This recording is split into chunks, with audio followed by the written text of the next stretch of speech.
சிவனையும் முருகனையும் நம்பணும். இது முருகனுடைய யுகம். இந்த யுகம் நீங்க முருகனை சாதாரணமா இடப்பட முடியாது. சிவனை விட ஒரு மடங்கு உயர்த்தி என் அப்பன் கந்தன் முருகன் சுப்பிரமணியன். மக்களே, இந்த முருகர் பத்தின இந்த வீடியோ வந்து ரொம்ப வைரல். இன்ஸ்டால நீங்க எங்க போனாலும் இந்த டைலாக் ஓடுற மாதிரியான வீடியோஸ் நிறைய இருக்கும். இதை பேசினவர் இவர் தாங்க. இவர் நம்ம பண்ருட்டிக்கு பக்கத்துல இருக்க ஒரு கோவிலுக்கு வர இருக்காரு. வந்து இதே மாதிரி ஒரு ஆன்மீக சொற்பொழிவும் செய்ய இருக்காருங்க. அது எங்க எப்ப நடக்க போகுது அப்படின்றத பத்தின எல்லா தகவலும் இந்த வீடியோல சொல்றேன். இந்த வீடியோவை ஸ்கிப் பண்ணாம முழுசா பாருங்க. ஒரு தடவை முருகா அப்படின்னு சொன்னா போதும், முருகான்னு மயில் கத்தும். முருகா முருகான்னு கத்தும். பங்குனி உத்திரம் அப்படின்றது பங்குனி மாதத்துல உத்திர நட்சத்திரம் மற்றும் பௌர்ணமி திதி சேர்ந்து வரும் ஒரு சிறப்புமிக்க நாளா பார்க்கப்படுதுங்க. பல தெய்வங்களுக்கே திருமணம் நடைபெற்ற நாளாக கருதப்படுற இந்த நாள்ல மன வாழ்க்கை வேண்டி விரதம் இருக்கும் நாளாகவும் இந்த பங்குனி உத்திர நாள் இருக்கு.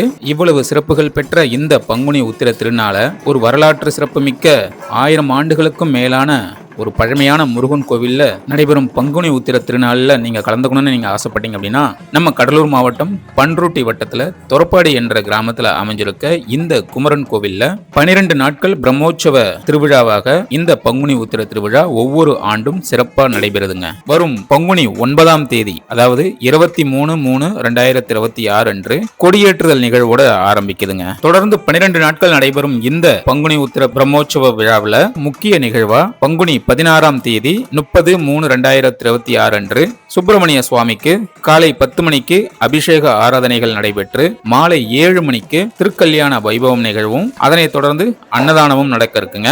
அடுத்த நாள் பங்குனி 17 காலை 5 மணிக்கு அருள்மிகு சுப்பிரமணிய சுவாமி திருத்தேர் வலம் வருதல் நிகழ்வும் அன்று மாலை 6 மணிக்கு கலியுக தெய்வம் கந்தன் என்ற தலைப்புல ஈரோடு மாவட்டம் திருஞான சம்பந்தர் ஆதீனம் தவத்திரு ஸ்ரீமத் சிவாக்கர தேசிக சுவாமிகள் அவர்களுடைய திருமுறை அருளாசியுரையும் நடைபெற இருக்கு. இவனை விட அவன் வீரியம் ஜாஸ்தி. அவன் நெருப்பிலேயே பிறந்தவன்.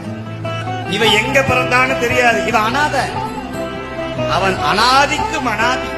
அடுத்த நாள் பங்குனி 18/1/2026 அன்று காலை 5 மணிக்கு மகா அபிஷேகம் நடைபெற்று காலை 6 மணி அளவில் காவடி உற்சவ வீதியுலாவும் மாலை 6 மணிக்கு வள்ளி தேவசேனா சமேத அருள்மிகு சுப்பிரமணிய சுவாமி சிறப்பு அலங்கார வீதியுலாவும் நடக்க இருக்குங்க. வரும் பங்குனி உத்திர திருவிழாவிற்கு இந்த தொரப்பாடி குமரன் கோவிலுக்கு வந்து இந்த முருகனுடைய அருளை நீங்களும் பெறணும்னு தொரப்பாடி கிராமவாசிகள், இளைஞர்கள் மற்றும் கிருத்திகை வழிபாட்டு மன்ற குழுவினர் சார்பா வருக வருக என வரவேற்கிறோம். இந்த வீடியோக்கு ஒரு லைக் பண்ணிட்டு இந்த வீடியோவை நிறைய பேருக்கு ஷேர் பண்ணுங்க.